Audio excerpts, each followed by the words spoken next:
अगर आप भी चाहते हैं कि आपन म्यूजिक के वीडियो सबसे पहले आप तक पहुंचे, तो लाल बटन को दबाकर चैनल को सब्सक्राइब जरूर कर ले और साथ में बेल आइकन को दबाना ना भूलें।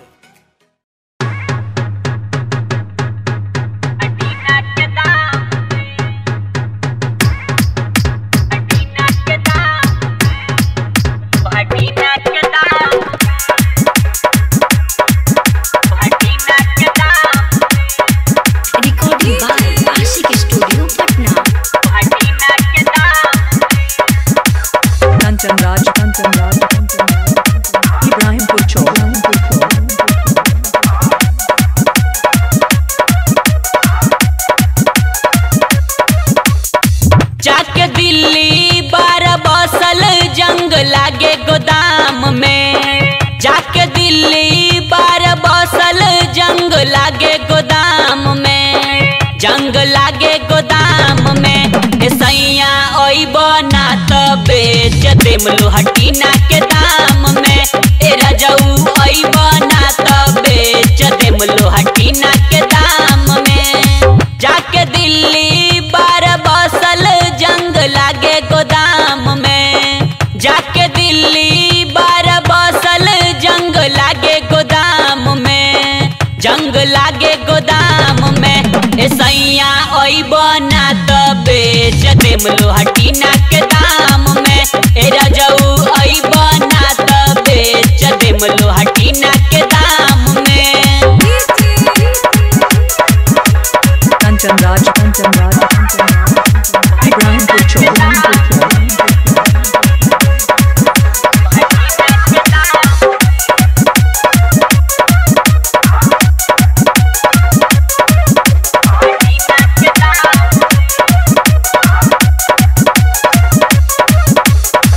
रहे के न रहे त करैला काहे कवना, चोलिया में छौकतावे दुनु मोर खेलवना।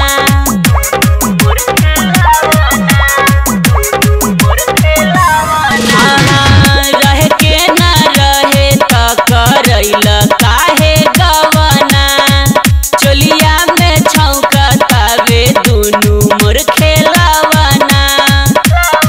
रोज हो खाता बेचैनी हमके सुबह शाम में, रोज हो खाता बेचैनी हमके सुबह शाम में।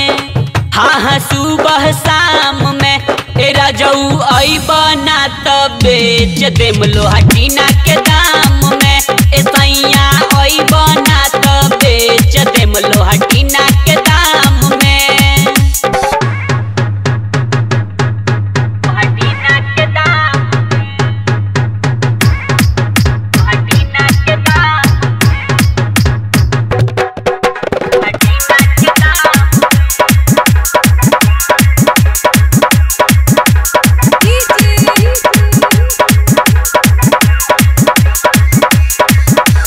कंचन राज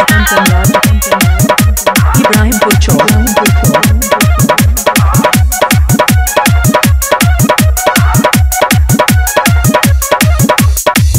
आशिक दिलीप पिया मान हमर बतिया, तकिया पकड़ के हम बिताई कबले रतिया।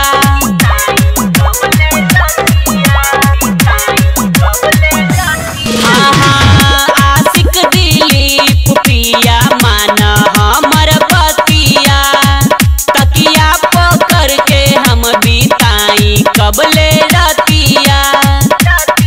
देवरा नीरज बवरिया हरदम बिजी रहत काम में, देवरा नीरज बवरिया हरदम बिजी रहत काम में। हाँ रहत काम में। ए सैया ओई बना तो बेच देम लोहटीना के दाम में। ए बलमू ओई बना तो बेच देम लोहटीना के दाम में। रिकॉर्डिंग बाय आशिक स्टूडियो पटना।